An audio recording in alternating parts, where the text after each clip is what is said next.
அவர் நியாயத்திற்கு ஜெயம் கிடைக்க பண்ணுகிற வரைக்கும் நெறிந்த நாணலை முறிக்காமலும் மங்கி எரிகிற திரியை அணைக்காமலும் இருப்பார் என்று சொல்லப்பட்ட வேத வாக்கியத்திற்காக எங்கள் தேவாதி தேவனுக்கு கொடான கொடி ஸ்தோத்திரங்கள் உண்டாகட்டும்.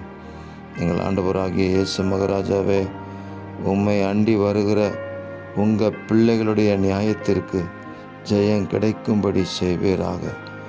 நெறிந்த நாணல் போன்ற வாழ்க்கை திரும்ப நிமிர்ந்து நிற்கும்படி செய்வீராக.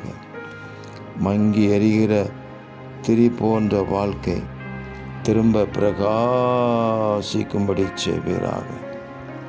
நம்மிடத்தில் வருகிற எந்த மனுஷனையும் பிரகாசிப்பிக்கிற ஒளியே அந்த மெய்யான ஒளி என்று நாங்கள் வாசிக்கிறோமே.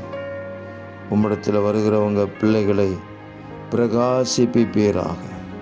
உங்கள் நாமத்து நிமித்தம் எழும்பி பிரகாசிக்கும்படி கிருபை செய்வீராக. எங்கள் தேவனுடைய அளவற்ற இரக்கங்கள் உங்கள் பிள்ளைகளுக்கு கிடைக்கட்டும். நன்மையும் கிருபையும் பின்தொடரட்டும். இரட்சகர் இயேசு கிறிஸ்துவின் நாமத்தில் ஜெபிக்கிறோம் பிதாவே. ஆமேன், ஆமேன், ஆமேன்.